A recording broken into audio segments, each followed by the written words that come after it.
미래통합당 정권 교체 가능한가?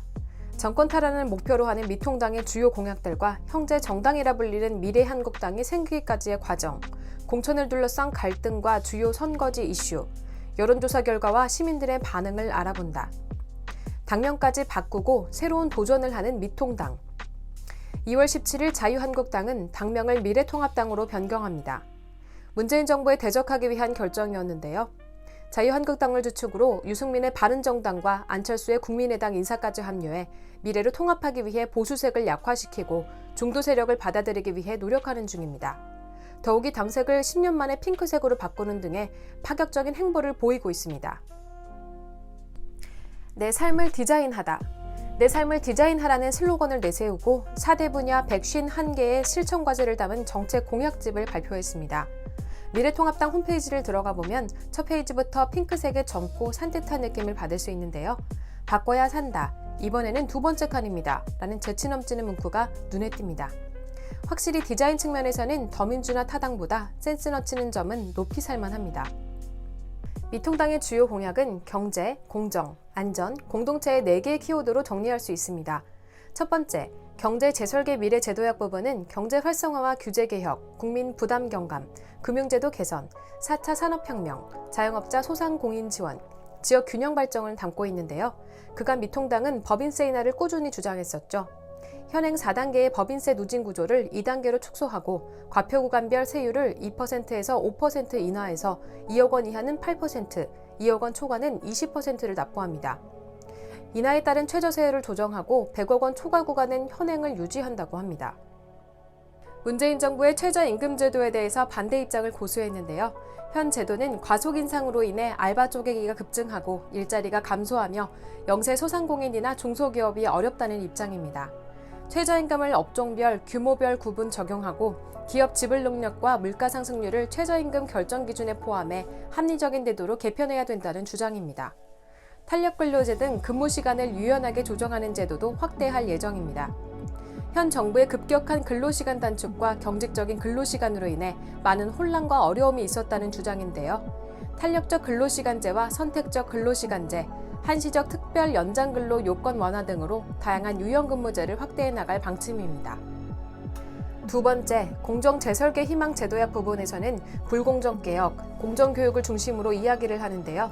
지난 조국 사태를 통해 권력이 검찰 수사에 개입하고 방해하는 것을 목격하였고 이로 인해 검찰개혁 요구가 높아지고 있다는 평가인데요.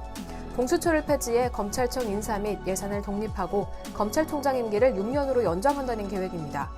이번 선거에 실시되었던 준연동형 선거제는 결과적으로 혼란스러운 선거가 될 것으로 우려돼 폐지를 주장하고 있습니다. 불공정 입시를 바로잡기 위한 조국 방지법도 주목할 만합니다. 수능 정시 모집 인원 비율을 50% 이상으로 대폭 상향하고 지원서를 포함한 서류 원본을 5년간 전자문서 등으로 영구 보관해 입시 불공정 사례 발생을 방지한다는 내용입니다. 또한 자사고, 외고 등의 특수목적 고등학교 폐지를 반대하고 일반고 경쟁력을 강화해 공교육을 살리는 개혁 방안을 모색한다는 계획입니다. 세 번째, 안전재설계 평화제도약 부분에서는 생활안전, 한반도 평화, 책임국방, 든든한 외교로 나누어져 있는데요. 교통사고로부터 안전한 거리를 조성하고 국가재난이나 미세먼지로부터 안전한 나라를 만들기 위한 안전 대한민국 시스템 마련을 할 예정입니다. 미세먼지 모니터링 체계를 도입하고 노후된 시설을 관리한다는 내용입니다. 한미 연합 군사훈련을 복원해 한미동맹을 강력하게 복원시키겠다는 내용도 눈에 띕니다. 이에 따라 중국과 맺은 미국 MD 체제 편입, 사드 추가 배치, 한미일 군사 동맹 발전을 하지 않는다는 대중 삼불 정책을 공식 폐기하겠다는 입장입니다. 국제사회의 대북 제재에 적극 동참하고 남북관계 개선을 위한 제재 해제는 국제사회의 공감대 형성 후 추진하겠다는 점도 현 정부와 대비되는 주장입니다. 마지막으로 공동체 재설계 행복 제도약 부분은 우리 가족 행복과 청년 희망, 여성 안심, 어르신 든든 약속의 세대별 공약과 이웃 배려와 내 집 마련, 스포츠 활성화, 튼튼 건강 등 사회 이슈를 내세운 공약이 있습니다. 어린이집 급식비를 공공기관 수준으로 현 1,900원에서 3,800원으로 2배 인상해 질을 높이겠다는 약속과 난임치수비 전액 지원, 반려인, 반려동물 지원 등은 이슈에 발빠르게 대응하는 부분이라 평가할 수 있습니다. 미통당도 이른 가구나 청년 신혼부부 주거사다리 마련에 관심을 가지고 있는 것으로 보여집니다.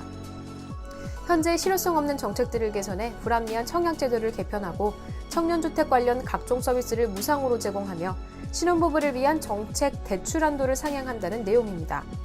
미통당의 공약집은 현재 법안의 문제점을 지적하고 개선 방향을 깔끔하게 정리해서 당이 지향하는 바를 쉽게 알 수 있었습니다.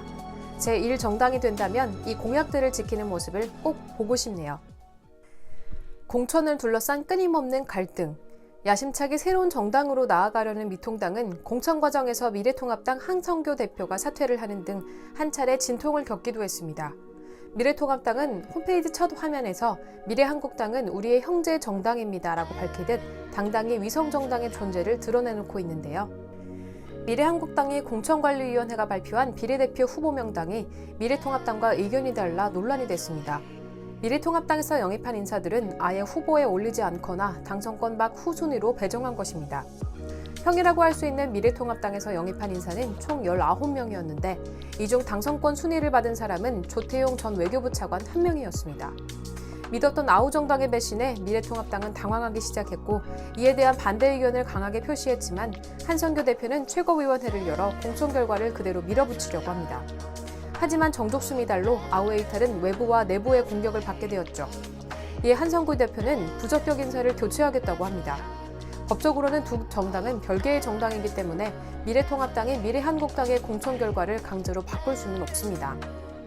하지만 신뢰가 깨어지면서 나중에 딴 마음을 먹을 수 있다는 불안감이 퍼지게 되고 결국 한성교 대표는 대표직을 사퇴하고 원유철 의원이 대표직을 맡게 됩니다. 현재는 민주당 비대위원장까지 역임했던 김종인 대표가 미통당의 총괄선대위원장을 맡으면서 두 당을 전도지휘하고 있습니다. 주목할 만한 격전지. 민주당의 이하찬 대표가 불출마한 것과 달리 미통당의 황교안 대표는 종로에 출마해 이낙연 전 총리와 붙게 됩니다. 당 대표로서 당도 이끌고 지역구도 돌봐야 하는 상황인데요. 여론조사 결과 이낙연 총리와 초반부터 20% 이상 차이가 나지만 남은 시간 뒤집을 수 있다고 자신감을 표현하고 있습니다. 동작을에서는 원내대표를 맡았던 나경원 의원이 5선에 도전합니다. 이수진 판사와 오차범위 안에서 격전을 벌이고 있는데요. 수도권에서는 민주당이 우세를 보이고 있지만 지난 4선 기간 동안 지역구 관리를 잘해서 최종 결과가 궁금해지는 지역입니다. 또 다른 격전지로 꼽히는 광진을은 서울시장을 역임했던 오세훈 후보가 출마하는 지역입니다.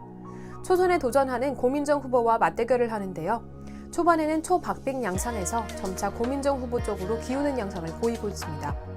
서울 경기 수도권에서는 아무래도 미통당이 낮은 지지율로 고전을 먼치 못하는 상황인데요. 강남 갑의 태영호 미통당 후보가 유일하게 민주당 후보를 앞서는 결과를 보이고 있습니다. 하지만 이른바 TK라 불리는 대구 경북 지역에서는 미통당 후보들의 지지율이 높게 나타나고 있는데요. 당의 얼굴인 유력 주자들은 일부러 격전지에 출마해 새로운 바람을 일으키고자 노심초사하고 있지만 문 대통령의 국정수행 지지도가 올라가는 상황에서 쉽지 않은 싸움을 해야 될 것으로 보여집니다. 안전한 대구 지역에서 유일한 격전지로 꼽히는 지역이 바로 대구 수성갑인데요. 미통당 주호영 후보와 민주당 김부겸 후보가 맞붙는 지역입니다. 김부겸 의원은 민주당 후보로는 흔치 않게 대구에서 승리한 현역 의원이기도 한데요. 여론조사 결과 미통당 주호영 후보가 앞서고 있는 것으로 나타나 이번에는 미통당이 대구 지역을 싹쓸이할 수도 있다는 전망입니다. 시민들의 반응. 최근 늘어난 보수 유튜브 채널들로 보수 지지층에 집결하고 문재인 정권에 대한 반발이 커지기도 했는데요. 코로나 전국에 발빠르게 대응한 정부에 대한 지지도가 높아지면서 정권 교체에 대한 미통당의 바람이 쉽지만은 않을 것으로 보입니다. 통합 없이는 새나라 없어라며 미래통합당의 변화에 지지를 보내거나 참신하고 너그러운 정치를 부탁한다, 통합을 축하한다는 의견으로 미통당의 변화와 승리를 기원하는 목소리를 찾아볼 수 있었습니다. 미통당의 변화를 민주당보단 훨씬 혁신했다라는 평가도 있었습니다. 김종인 선대위원장의 합류 소식에는 김종인이 가는 당은 지지 않는다며 마지막까지 결과를 알 수 없다는 의견도 있었습니다. 그 밖에 문재인 대통령은 탄핵되어야 한다. 중국인 입국 금지를 하지 않아 코로나 사태가 퍼졌다며 현 정부를 강도 높게 비판하는 댓글도 찾아볼 수 있었습니다. 반면 미래통합당과 미래한국당은 미래가 없다는 의견도 대놓고 위성정당과 형제정당임을 밝히는 것에 대해 선관위에서 위반을 막지 않고 무엇을 하는 것이냐라는 의견도 있었습니다. 이번 미통당의 변화가 도로 박근혜 당으로 돌아가는 것은 아니냐는 우려의 목소리와 함께 보수에게 좋은 상황이 계속 있었는데 막말이나 멍청한 짓으로 지지율을 다 까먹었다는 자성의 목소리도 찾아볼 수 있었습니다. 사전투표는 4월 10일부터 11일까지 아침 6시부터 저녁 6시 전국 사전투표소 어디서나, 정식 투표는 4월 15일 아침 6시부터 저녁 6시 거주지 지정 투표소. 현재까지 여론조사의 결과만을 보면 미통당의 총선 승리는 쉽지만은 않을 것으로 보입니다. 하지만 언제나 여론조사와 선거 결과가 일치하지는 않았죠. 끝날 때까지 끝나는 것이 아니다. 선거판에 적합한 표현 같습니다.